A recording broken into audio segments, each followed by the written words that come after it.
So good day everyone, I am Kyle Yunes M. Langido and today I will be showing my compilation of technical writing documents. So this includes different types of documents that are commonly used in academic and professional settings such as letters, reports, and other forms of communication. So for each document, I will briefly explain what it is and how I applied it in my own work. So for our first document, we have sales letter.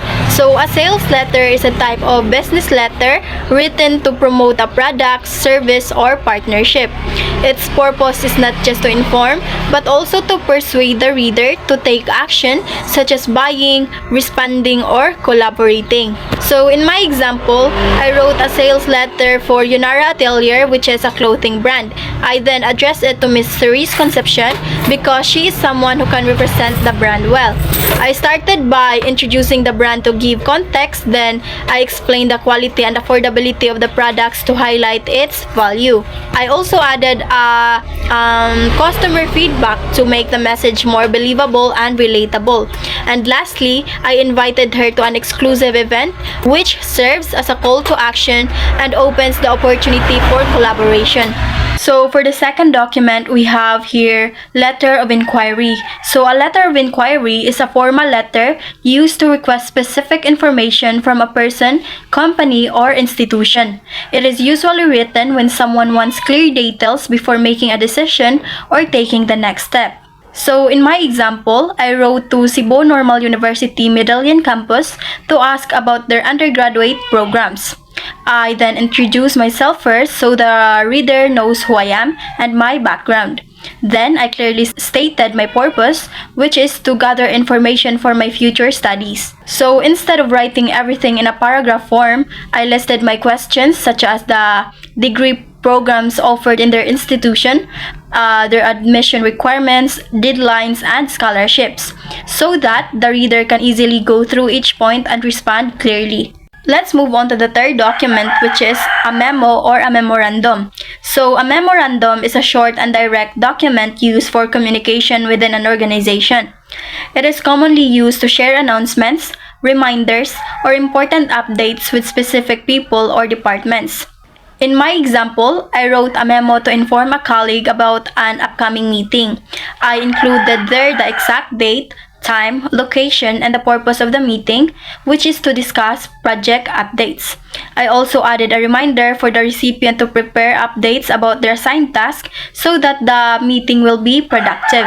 So moving on to the fourth document, we have here a mail. So an email is a digital form of communication used to send messages quickly. It can be formal or informal depending on who you are communicating with and the purpose of your message. So in my example, I sent a formal email to my professor to clarify the video presentation guidelines. I clearly introduced myself first, then I stated my concern, which is whether we are required to show our face or if a voiceover is acceptable. I also made sure my question was specific so that it would be easier for my professor to respond.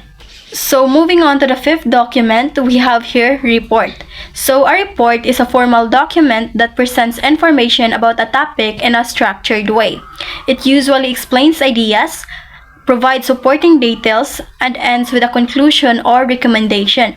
So in my example, I wrote about the importance of good reading habits. I explained how reading helps improve vocabulary, comprehension, and critical thinking.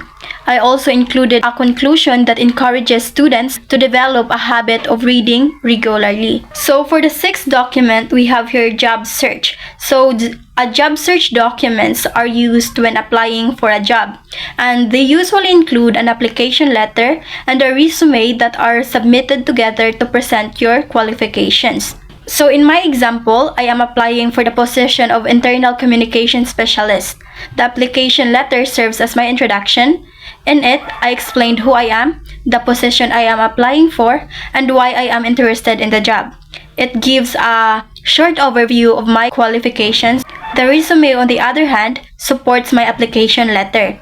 It provides more detailed information about my background, such as my education, skills, and experiences. Since I do not have much formal work experience yet, I included my academic writing task and school experiences to show my abilities in communication and writing.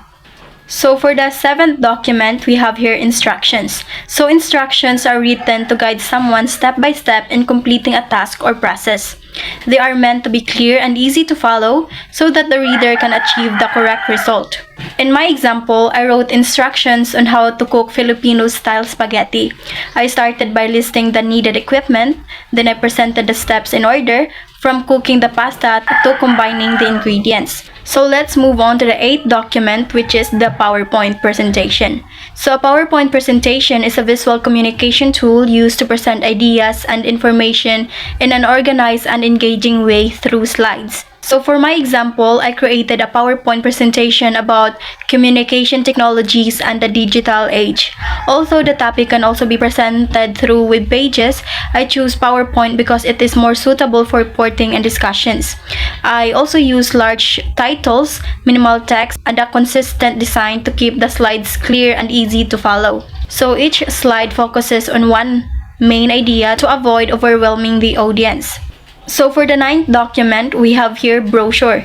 So a brochure is a folded document that provides more detailed information about a business, product, or service while still maintaining an attractive and organized design. So in my example, I created a brochure for Yunara Atelier, which is a clothing business. I included different sections such as 25% discount offer, product highlights, brand message, and contact information. I also divided the brochure into panels to organize the content properly and used images of clothing to make it more appealing. So compared to a flyer, a brochure contains more information, so I made sure that the layout was balanced and not overcrowded. So moving on to the next document, which is the 10th document, we have here a newsletter. So a newsletter is a document used to share updates, announcements, or important information with a specific group of readers, usually on a regular basis. So in my example, I created a newsletter about Cebu Normal University Medallion Campus. I included important updates like the campus becoming a regular campus and reminders about final exams. I also added images, headings, and sections so that the content would not look crowded and would be more engaging to read.